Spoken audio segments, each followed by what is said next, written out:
everyone, and welcome to a new episode of the Bleeding Metal podcast. My name is Kiki, my pronouns are she, her, and I'm your host. Today we have a lovely guest. Can you please introduce yourself? Hello, I'm Maria. I'm the singer, songwriter, and stuff of the band Future Palace. And my pronouns are also she, her. Happy to be here. Oh, thank you so much. Thank you so much for your time. Thank you for presenting yourself with your pronouns. That's something that we introduced into the podcast a few years ago, and we're always happy when people welcome that. And that is actually a great introduction to our topic. We can just dive into it right away. We here in the Bleeding Metal podcast are big feminists. We actually started this whole medium back in 2013 when we were still called Metal and High Heels. And we have always made our best to support women in metal and to make their work on and off the stages more visible. So diversity is also something that we think is very important. But do you identify yourself as a feminist? I think, especially since we've dropped one specific song, I would say yes. I mean, you don't have to be an activist and feminist, but I think, yeah, pretty much. Awesome. How do you define that? I think that's like very personal. How do you define your personal feminism? I've never actually thought about that because to me, feminism is common sense. Mm-hmm. I feel like everyone should be a feminist, especially in this time we live in. And feminism is not something that should ever stop because rights can leave every day. Yeah. Just depends on who is on top. Mm-hmm. That's when your rights can disappear. That's why I think it's very important to have that mindset and awareness within yourself and spread it with the people who are close to you. Or for me, it is spreading it on stage for the community and for also our fan base. I want to make sure we have the same values and opinions, so I don't want to perform in front of people who are very against my own rights. Mm-hmm. That would not make sense to me. So I don't understand why you wouldn't be a feminist in my point of view, because as a woman, at least. So it's hard for me to define it, to be honest. I think it's just logical. I don't know. I hope this is not too aggressive. But I just do it with my music and I just speak out. I speak out when I notice things are going wrong. Yeah. That's how I can define it, yeah. And that's also something everybody can do to start in their own lives, exactly. just having these conversations. Speaking out if you see something unfair always is very important. But I think it's a great beginning to start having these conversations with your family and friends. Sometimes people are just not aware and don't really realize the stuff that goes on in the world. And so it can be tricky, but once you point them out, it's hard to ignore. Yeah, I think because what you just said, that some people are not aware of it, I feel like that's just the problem of the time we're in. And each year you were born at, you have different standards you're used to and that you were raised with that are normal. And you have to realize what is really normal and what isn't. And that is really hard to break that structure. Mm-hmm. But that's true. Also for me, I got more aware of some things later on. For example, body hair. That was something you would criticize for that when I grew up as a teenager. When you had like armpit hair, you would get bullied right away. Yeah. Right away. And now you still get a lot of comments. And I personally also shave, but I just do it because I personally prefer it on myself. But I would not judge someone, especially not a woman, if she decides not to shave because she was born with hair. Yeah.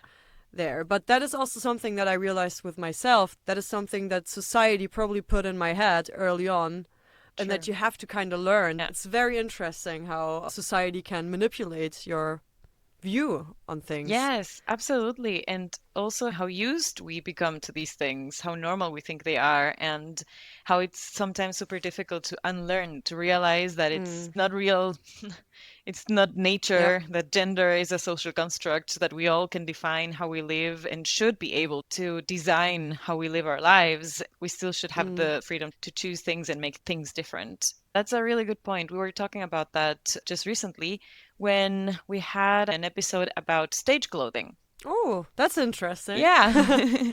How's that for you? How do you Cool choose? How conscious is it for you how you choose to present yourself on stage? I think very conscious. First of all, I just love fashion a lot. Mm-hmm. I love expressing and dyeing my hair, and I love nice clothes, of course. And I always browse online for things and outfits that I really just love.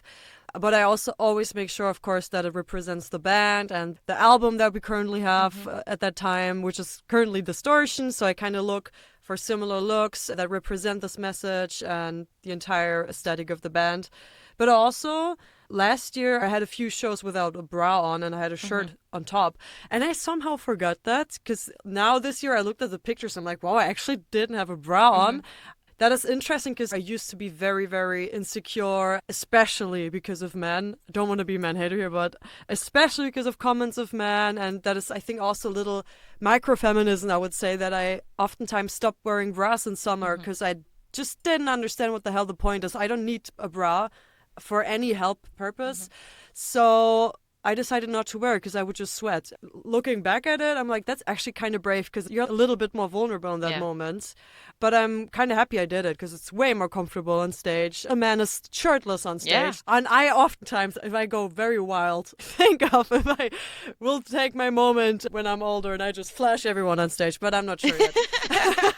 Because it's just so unfair. Yes. I think that's what one of the artists from Wargasm did, right? At the award show online. I think she flashed her boobs and they had to cancel the Heavy Music Awards or something like that. What? I didn't know that. Oh Yeah, you didn't know? That's a few years ago. Then the male singer, I think, made a statement that it is actually not cool and not fair and not equal that the entire thing was shut down just because she showed her boobs, but every man can show their boobs, which is still a sign that our breasts are sexualized. They are not neutral like a man's upper body, and they're not even allowed to be shown and presented online. Actually, while we talk about it, more and more appears in my head, and I remember more and more just about that topic only. But yeah, that is one little thing that I do on stage. And also this year I was like thinking, how much do I want to present? Because I don't want to be sexualized. I just want to be comfortable and express myself. I don't really do it for like a sexy purpose or anything.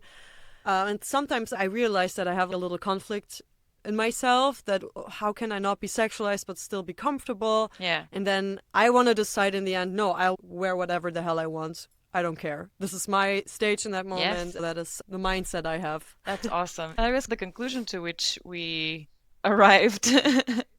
The world puts women down so much. We get criticized for so much. Whatever helps you be a little more confident, whatever makes you more comfortable and helps you in that moment perform your best, that is exactly the choice you should make. Maybe it's Billie Eilish, like baggy clothes and nothing that reveals a lot. Maybe it is something super revealing where you feel confident and empowered and everything in between. That should be the choice. But to already mention your collab partner on the song that we will talk about later on, Charlie from As Everything Unfolds has been on the podcast twice. And the first time we talked to her was ages ago. And she said something about she likes skirts and dresses a lot, but she doesn't really dare wear them on stage because she wouldn't like fans being able to look under her skirt. And we mentioned this a lot on the podcast at all because that's just so unfair and to a degree also disgusting that we have to be protecting ourselves from that type of thing. Absolutely. Fortunately, we've seen Charlie evolve a lot and she has empowered herself to wear all those things on stage. And that is the thing, though. We also need to feel safe enough to have that freedom of creative expression through fashion. Absolutely. I didn't know that, and that kind of touched me right now because we performed with her live twice. And both times she was wearing a dress or a skirt. So that makes me feel like she felt more comfortable as an artist, but also with us on that stage to do that. And that is so nice. That makes it even more special for me. I understand that fully because I feel the same way.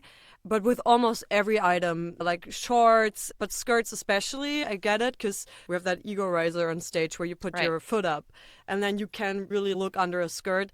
I always wear shorts underneath, so it's just an illusion that you can look under the skirt. It's like shorts. Sometimes, of course, you would rather actually just have underwear on because you sweat so much on stage, and that's what I mean. I want to be comfortable. I don't think it's fair why a man can take off his shirt, and that's why, especially on festival stages, I will not force myself to wear like a full suit unless it's my artistic vision that I had. But I get that. I've had shows when I was dressed revealing, and there were some weirdos in the first row. It depends on where you are. On that day I was like, okay, so either I will hide and try to distance myself from them, or I will take as much room as possible so they feel like they're in the wrong.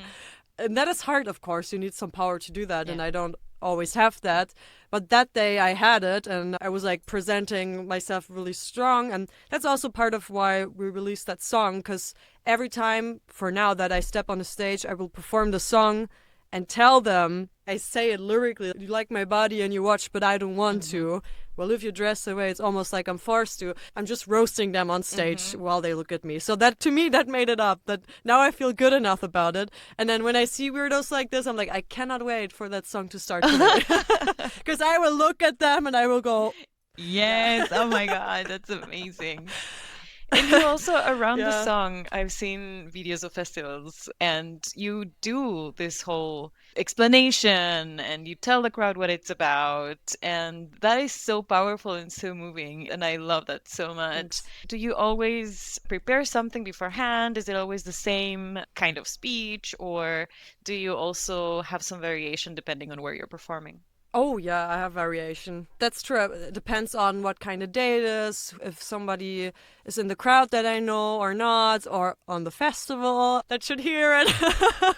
So, yeah, it really depends. For example, we played in some countries on our last tour where some of the things I mentioned in the song are not allowed political-wise. For example, abortion. It's illegal in Poland as far as I know. And we've played that song in 2 cities in Poland, and that just felt very insane. Crazy and somehow powerful, but also scary because you never know how people will receive it. And I mean, it is a very critical topic from a religious point of view. It's been a discussion for so many years. It's been discussed before I was even here. I get that it is complicated, but what I want to say at the end of the day is that a woman is supposed to decide for herself what she wants. Whatever her opinion is about it, she should decide it for herself because it is her body. And that is what I want to spread in that moment. So that song covers quite a few topics, actually. So that is crazy for me in these moments when I think, where am I right now? What are the people that I will see right now? What are they going through? Because they live in a different country. They have different rights than me. And I have such an advantage where I live to be doing this and to be going on this stage, or privilege. So that felt quite insane, actually. How did you change the speech? What did you say that day? That day I didn't change much about it. I tried to somehow phrase it a way that people get what I mean. I didn't want to be too aggressive. I don't remember. I'm so spontaneous sometimes on stage. I have my general speech that I do because I have ADHD and I will fuck it up if I don't think about it. I will forget what I want to say. And usually the part at least on our headline tour, was a very short time that I was able to say that thing because then the song would start. So maybe on the festival season, I will take a bit more time or not. That's what I mean, depending on where we play it. It's hard. But what I usually add is that the song has become more important every day. And this year it is even more important than last year when we released it. And that is kind of scary, kind of sad, but that's what I add. I add the facts of time, like we're in this year and this is what changed, or this is what happened to me yesterday maybe. I'll just try to add some things that just recently happened, for example. Damn, that gave me goosebumps. Really? Oh, wow. Oh my God. Wow. It's crazy. It is so important. You are driving the revolution with one song and it's incredible. Trying. It's amazing. Thank you. I mean, it is scary. I'm not going to lie. It is scary because we've never really done anything that... It's not really contradictional in my point of view, as I said, but it is very direct and it is very loud and aggressive. And other songs are more metaphorical, they're hiding the message here and there, or are oftentimes about depression and mental health, which is also a hard topic to talk about. And I also talk about that on stage. But weirdly, this topic triggered a lot more people because not everyone can relate to it. Only the female parts can relate to it very much. And that's most of our fan base is actually male. Dominated. Very interesting. Yeah. Did you get any negative feedback? Did you get comments on social media? Did you notice like a lot of people unfollowing after the release of the song? Yeah, actually it's very interesting because we've gained a lot of followers and also lost a lot of followers with that song. Or with each time we promote it online, you can see a spike up and down. Wow. So it's interesting. It's almost like we gain more of these people, we lose more of these people who probably didn't know Yeah. what our standards and our opinions and values are.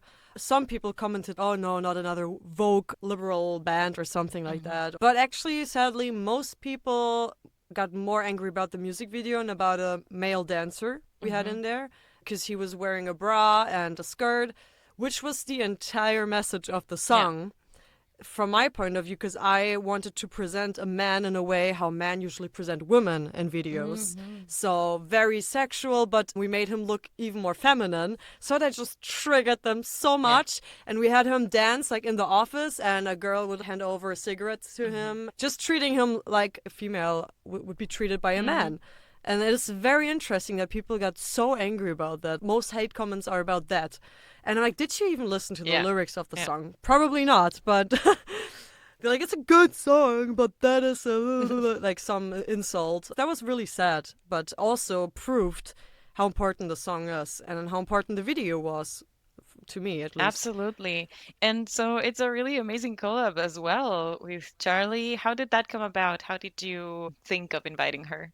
To me, it was clear right away that the song needs another female vocalist. We weren't sure at that time who it would be, but before it was released, before it was fully written, the demo, I was like, we need another singer. This needs to be presented by at least 2 singers. I just felt it was powerful, and also someone who sings and screams, and then you get less and less people you can actually contact. And then I actually forgot because that was such a busy time when we did all of that. But I remember we were already in contact with Charlie, or at least I was.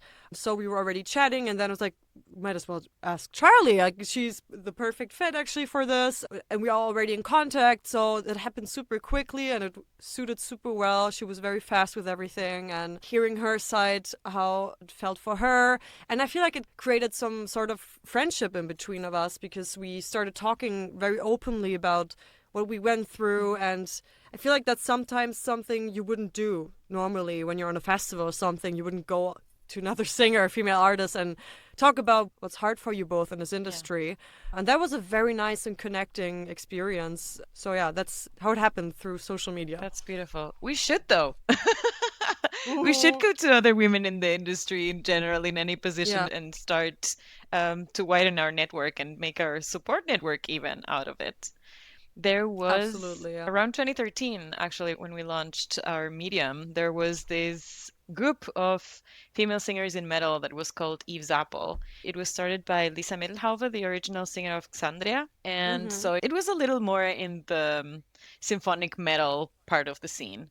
But that's something that we still also mentioned in a recent episode of the podcast because we had a guest that we knew from there. So it seems to have a long-lasting effect in their friendships. So we for sure need more of those type of things. Oh yeah, absolutely. Because I've said that in a few interviews, but I feel like oftentimes with female singers in that metalcore genre, metal genre, they tend to compare each other.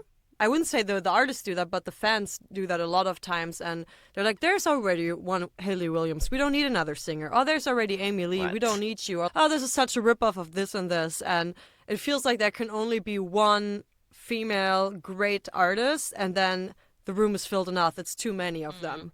That's at least what I realized when we started doing this. We did our first album, Escape, and there was one shout on there. And I love Hayley Williams. She used to be my biggest idol, or like Avril Lavigne and so on.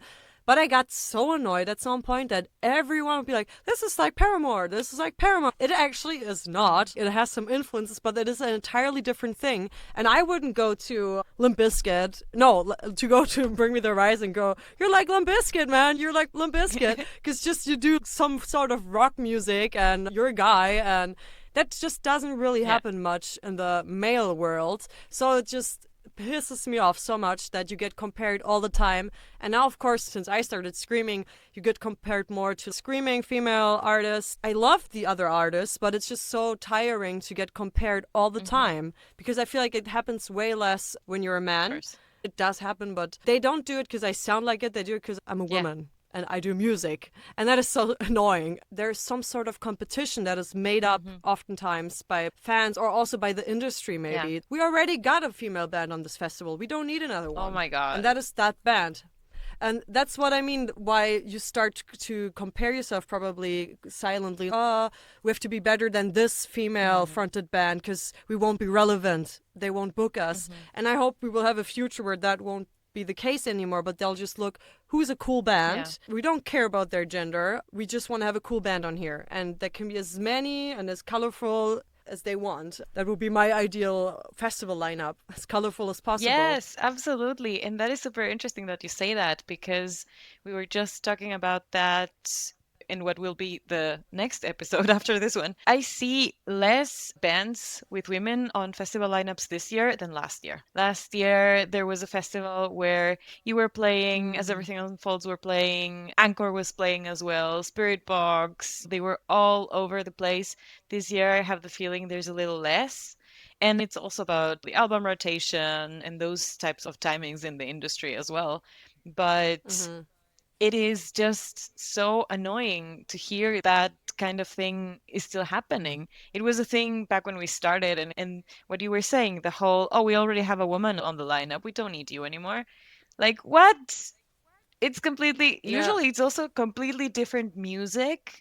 And even if not, even if it's the same genre, every band has their own style. No one is really competing with each other. It's just like you were saying, would you say that to a man? Would you not book two bands with only male members because one is already represented? No, you wouldn't do that at all. You always want to give them the chance or want to expand the lineup with some more music. Sometimes it's better, I guess, when the genres are similar. Sometimes it's better also for like touring lineups. Sometimes it's better to have a few bands that are different because different fan bases are being pulled in, etc. So it's just so annoying that that keeps happening. And I do think that it's super important to realize as well that it is a socially invented thing as well, that women are catty with each other or that we fight with each other. Okay, it's you that are comparing us, like you were saying, but we can actually be friends and support each other, and these type of collabs I think are crucial for that. Yeah, maybe if you wouldn't have done that, you would stay in that mindset that is not even really yours,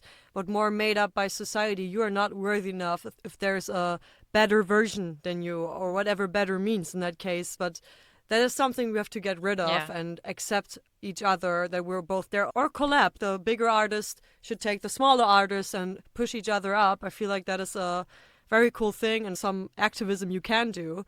And that's also why I wanted to feature so bad. It was not a commercial thing. That is a thing with features. A lot of people just do features to push each other with their reach, which is okay. Yeah. It is a business at the end of the day. But for me, it was very important to do this as an artistic move, activist move somehow. Just have two women and say, you know what, we don't care about comparisons. We don't care about any competition. We stand on the same side. We have the same message, and we're going to be as loud as we can with this. Awesome. Yeah. Are these conversations also something that you have with your bandmates? Yeah. Actually, very regular.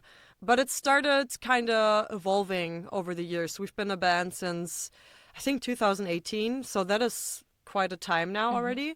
And I just got to know them also at that time. We were not friends before that. So we got to know each other as, I wanted to say as females, as humans. As humans. And I grew so much in that time. I started the band when I was like 20, 21. So very young woman. Just learned what it is to be a woman. I was just a teenager. So yeah, I grew and had to learn my own values, my own borders, had a lot of bullshit from my past on my mind. Some also weird mindsets about women that some people from my family had, maybe male people. And as I said, I realized I also had some things where I wasn't brave enough yet to speak about it. And the more and more I became braver and confident and knew who I was and what my worth was, I spoke out more and more after time. And I think that was very important because communication is the most important thing with humans in general. Yeah, and I feel like the awareness also in our band grew so much over the years to a point where we're now almost seen as activists or something, a very open band. So that is very nice to me because we are two male band members and just one woman. So it is always male dominated. Our crew is always male dominated. When we are on tour, it is always more men than women.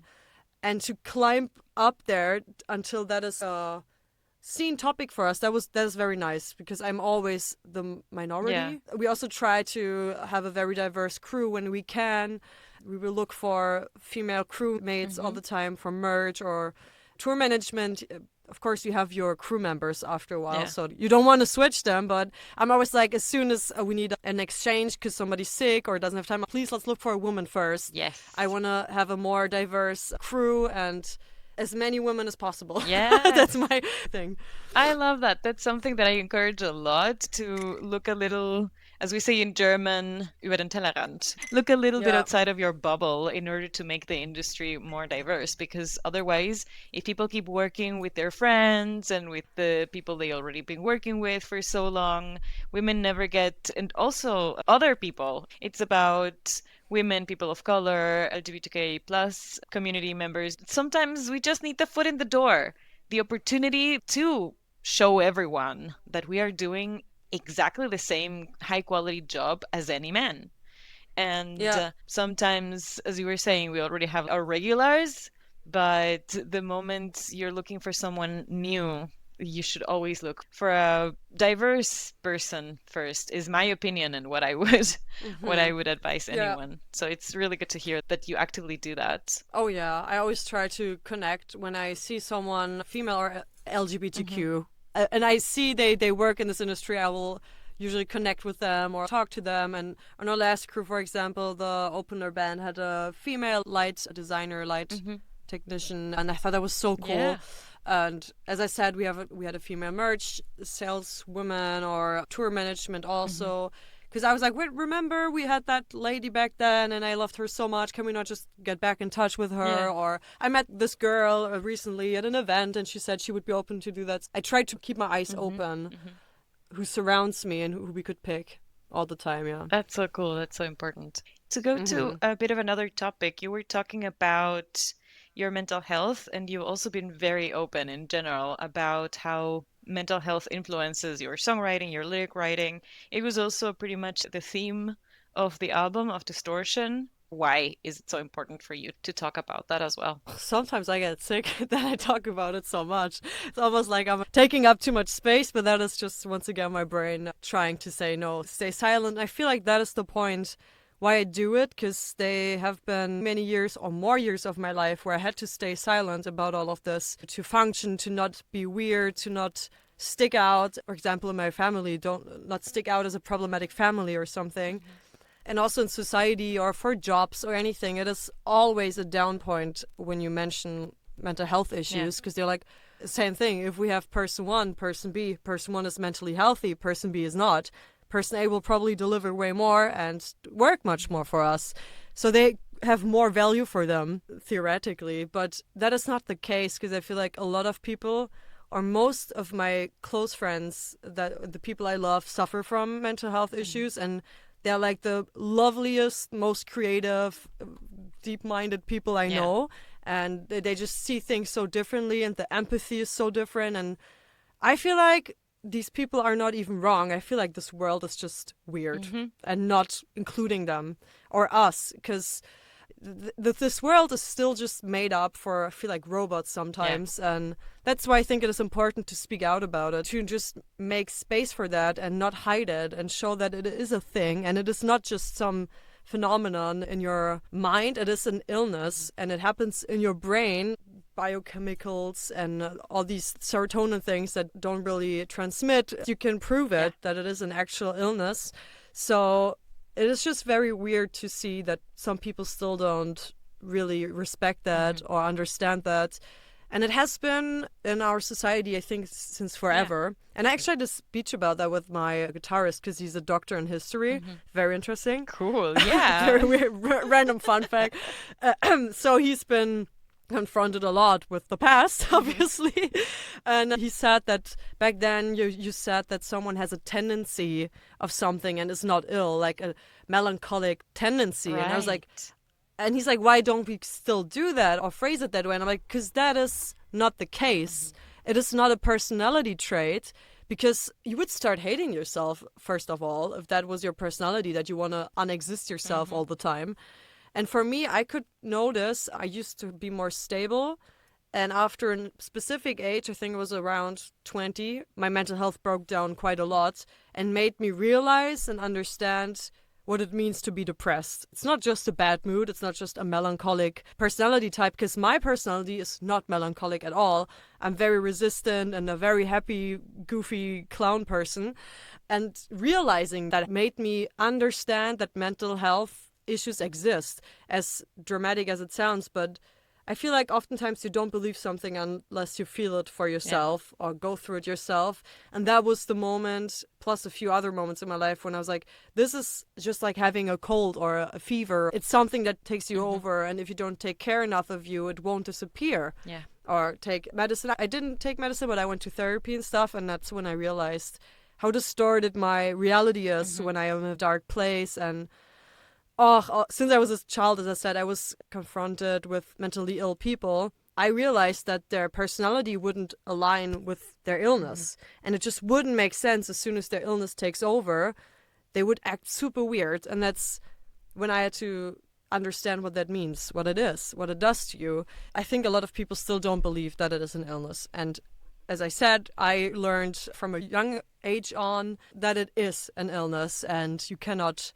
just switch it off like that. Yeah, It just doesn't can't work. you can't really think your way out of it. You can't really just smile and then feel better and think that tomorrow's going to be better and then it goes away. That's not the way it works. It's so good to hear that therapy was something that helped you and that you also are so open to talk about that. Thank you so much for sharing all of that. Of I also course. do think it's really important for us to keep having these conversations, and especially through music. Music connects us to such a deep emotional level so that other people who are out there feeling these feelings, they can know that they're not alone, that there are people out there also going through the same thing. Sometimes everything we can do is live life one day at a time until we get the support and the help that we need and get a little bit better. It's really nice that you do that as well. I think that you did that very well with the album, and the lyrics, I really find them super relatable and also super Nice. inspired.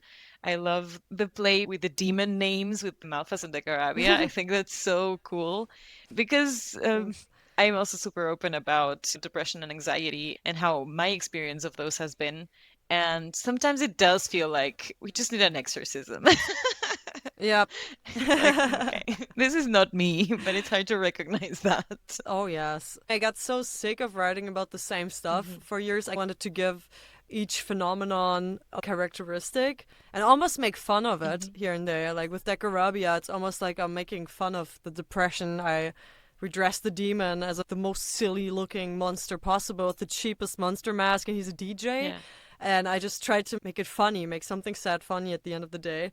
With Malthus, it was a little bit more serious, but I think it helps to visualize these things and push them away from you, that they're not part of your personality. I think that's very important to realize the depression is not me. That's not who I am. It is part of me and it lives in me, but it is a distorted version of me. And these thoughts are not my reality. And that's why I think it's super dangerous to say they're melancholic personalities. I think it's very dangerous to say that, because as soon as you believe that is you, I feel like that's the moment when you lose. Right. At least for me, that would be the moment when I lose, when I'm like, this is the reality, this is who I am, these thoughts are mine, for real. I don't know how I would get out of there. That would be the unhealthy version, I would say. And I feel like that is something when a lot of people lose hope for themselves, when they are not aware anymore that this is an illness or that they're not part of that. Because the worse you feel, the more they stick together, the illnesses and your thoughts. And that's something I learned in therapy, that I can pull it out or I let it happen in my brain. I know, okay, now it will come again. Now these thoughts will spiral again. I know what will come. I know exactly what they will say because they say the same thing almost every time. That's what I learned. I let it go. It's like almost I'm watching a theater show in my brain happening, and I have to somehow understand that's not my brain, like my rational brain thinking. It's just a show that keeps happening. It's very hard to get there. It involves a lot of work and reflection to get to that point. But that's the thing that makes you survive it, I feel like, without medication, because, yeah, you divide it from yourself. And that is important. Sure. It absolutely is. Thank you so much for all of your input and all of the insight into your experience as a human. Of and course, as a that's what I'm here musician. for. Hell yeah. But before we slowly start to wrap it up, you have a lot of performances this festival season and also a North American tour coming up. How do you Hmm. prepare for that also from a mental health perspective, and how do you keep healthy during tour and all of these also stressful, high pressure situations? That's a great question because I struggle still daily with a lot of things and I am not 100% healed or perfect. It is a lifelong process, I think, and I have some other things that are still not solved. As I mentioned, I have undiagnosed ADHD, and it sounds like such a silly, fun little diagnose, but it's actually very hard to deal with that on a daily basis when you do like a normal job and you miss deadlines or you have to keep reminding yourself of things because you keep forgetting stuff and so on. So it's very overwhelming. Also, when on tour, what I learned that I had to do is saying no to some things, saying no to a few tours, for example, saying no to some appointments because I know that I have a limit. I used to push myself a lot to the edge because I was like, I will do this with music or I die. That is also like a very extreme pattern that I used to have. So I used to be very dramatic with all of this. And I realized that this is not worth my life or my mental health. That's also, yeah, what I had to learn in therapy because my therapist was like, that is very cool that you have such a big motivation for that, but it should not be the case. You should not think of suicide when your band doesn't work out because that is where I was at. I was like, this works or I'm gone. Wow. I got way better with this. I'm even at a point now that I could leave this band and be happy, I think. Because I realized also after playing these huge tours, these huge venues and huge festivals that it is beautiful and that's what I wanted in life, but it will never fulfill you the way you want and you think it would. And I feel like that's a typical thing people say with having money or having goals, that it will never do what you really wish it would do, fill this dark hole inside of you. It somehow, of course, gave you hope and proof that you can achieve things, but it's still the same darkness inside that I had before, and I had to fix it other ways with relationships, with friendships, with self-care, with therapy, with reading, with meditation, and that's all I do all the time. I read mental health books, I make sure I have quality time with my friends and my boyfriend and my cat, and that I watch out for myself, eat enough, sleep enough, because I've seen my limits and I've been rock bottom also on tour where I was like, I don't want to do this anymore because I feel so shit. And it's not worth it to tour while you feel completely miserable. I feel like that's not the point. What is the point of doing music then? Yeah. So I try to, or we try to make touring, for example, as comfortable as we can, have a good tour bus, even though it means we will not earn any money because sleeping is important, having your safe space is important. Making sure we really want to work with the people we work with and that they're nice people and we feel comfortable. So we also, within the band, try to make sure everything is as comfortable as possible because, yeah, we talked about it and reflected after every tour. So the guys also oftentimes realized that I was feeling very depressed or we realized someone was very stressed and burnt out. So I feel like we've improved over these years and got to know each other better and our limits. And that's where we're at right now. We are taking these nightliners, at least in Europe, even though they're fucking expensive, but we know we need that for our mental health and need our breaks. And for example, just today we were talking about the interview schedules at a festival and what is doable and where's the limit. And I feel like that's just the core. You have to respect yourself and make your own priorities. And I try to make my mental health a priority because I know what happens when I won't do that. But that's, once again, a paradox within this business, or I think in many businesses, that when you do take yourself as a priority, you will not perform as well as someone who doesn't. That's what you have to understand and also somehow accept. But I believe in essentialism, that when you feel better, have more rest, you will perform better, even though if it's maybe less work, less quantity, but more quality. And that's what I experienced these past 2 years, that the more I slowed down, the more open and happy I was again for music and for creativity and got new ideas again. I'm actually excited for going on tours. And I had moments in these last years where I was not excited to go on the stage because I was very depressed. Conclusion is you have to make yourself a priority. No one else will. Absolutely. Yes. Yeah. Mic drop. That's it. Yeah. Thank you so much, Maria. Is there something you would say to younger women in metal and newcomers? I think what I all said is what I wanted to say. Don't let yourself be belittled by others. See your worth. One thing that really pushed me is a sentence my vocal coach told me, I think it was this year or last year, when I was feeling very down. I was like, I cannot sing, I suck, because I had voice issues, mental health issues, I should stop all of this. And there was one sentence, and it was, your potential is limitless.